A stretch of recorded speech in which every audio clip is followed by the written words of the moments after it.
Hello, I'm Philip Stoughton. I am on the IPC booth at Electronica 2024, and I'm joined by Chris Mitchell. Chris, great to see you. How have you been? Wonderful, and always happy to be with you, and especially here in Munich at Electronica. Yeah, it's a good show, and there's Fantastic. Every hotel in the city is full, so it says something about the industry. I wanted to talk about politics. It's been a big subject. I have to admit, I'm a political junkie, so I have been listening to nothing but political podcasts for the last 2 or 3 months. When we look at the outcome of the US election, what does that mean for you and the IPC organization in terms of your next steps? What have you got to do to make sure that there's an awareness and an understanding of the critical nature of what the industry does and starting that process of communication? Well, most immediately, and this is regardless of which party wins an election, there's always change, right? So new people coming in, and that means that as an industry, we have that burden of making sure that we're communicating with them, introducing the industry. This is an industry that's not always, for somebody who is an outsider, a layperson, this is not always an industry that's easy for them to understand. And so, again, regardless of the outcome of this election, we approach it knowing that we're going to need to begin anew with a whole new team of politicals. And so, beyond that, we, as a nonpartisan association, we're always going into any election, looking at what the outcomes could be and how do we do our best to make sure that the industry is positioned for success.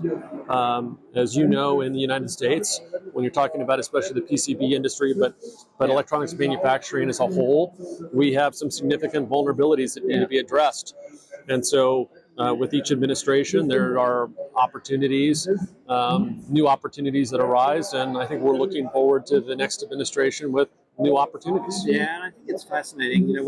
When I looked at the whole election process, I was watching both and regularly interviewing Sean DeBravac, your chief economist, and talking about it. And it felt, I had a sense that they both care a lot about manufacturing and they see manufacturing as a very important part of the future in the US, but with different methodology. And it feels like now we're in a stage where perhaps the world is becoming a little more segmented, not as globalized as it was. We're swinging that pendulum towards regionalization. We're perhaps becoming a little bit more protectionist. How does that set your agenda when you're not just working in Washington, but you're also working in Brussels, you're working in India, you're working in Asia, you're working in all different places?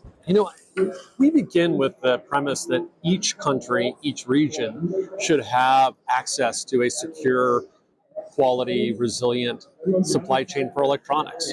And so from that perspective, the work that we do in one part of the world oftentimes feels very similar to the work that we're doing in any other part of the world. And in fact, that's the principle from which we operate globally. Anything that we're willing to advocate for in one part of the world, we should advocate for anywhere else in the world. And so, as we look at the United States, yes, we've seen some inclination towards domestic protectionary type measures. But if you pull back a little bit, I think what you see is a rebalancing, kind of a reorienting domestic manufacturing policies with an eye towards security, and that makes a lot of sense.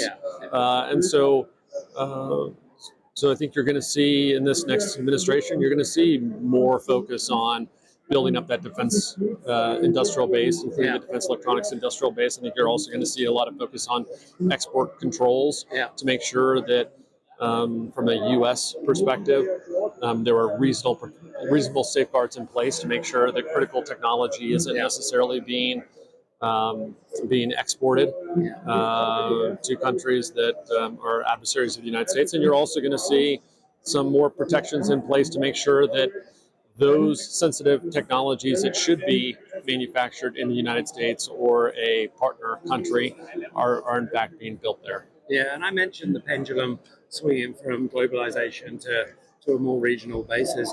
It had clearly swung too far in the globalization. We were thinking of, I think up until 5 years ago, pre-COVID, we've been chasing labor, low-cost labor, to wherever it was absolutely. in the world, with not much concern to supply chain risk and the security of individual nations. So I think that rebalancing makes perfect sense. Talk me through some of the increased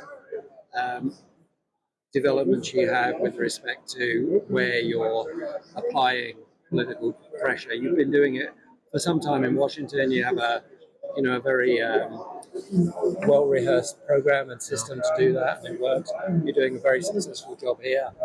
But as IPC becomes a more global representation with local action, you've got more and more places you have to cover. So our membership is global, and our government relations program needs to be global as well, especially given the fact that not only are the members global, but the supply chains are global, right? I mean, regardless of any kind of rebalancing of supply chains here in North America, for example, or in Europe, there's going to the global supply chains will remain in place, and so again, we are investing globally in our government relations program. As you noted, we have a robust program in the United States. We have a phenomenally robust program here in Europe. I mean, the strides we've made have been really impressive, and we just had a great discussion over on the other side of the booth with a representative from DG Grow and representatives from the industry, and it's been remarkable to see how the industry has come together to not only help raise the profile of the industry, but voice the concerns about the strategic vulnerabilities that exist here in Europe, and then also to really put in place a call to action with specific recommendations. So that's been fantastic. At the same time, we're investing in Asia. We've been doing a lot of work in Japan around advanced packaging, given the Japanese government's desire to really help strengthen their semiconductor industry. We've also been doing more work with them around standards development activities, especially as Japan makes that stronger pivot towards greater collaboration with the international community around standards, including standards around trust, and then investing in Southeast Asia, where the industry is really growing rapidly, and making sure that we are positioning the association as a partner to government as these regions really build the capabilities, including the talent necessary to support this phenomenal growth. Yeah, one of the big players that I see as an eventual winner, and timing is everything in this industry, but I see as an eventual winner from any decoupling from China, is India. It has a growing low-cost labor market. It has infrastructure. We're seeing companies like Apple build campuses there, which is good for that. Do you have a government program there? Yeah. So yes, we do. We have the head of our India office has not only helped build ties for the industry with the government in India, but really across South Asia.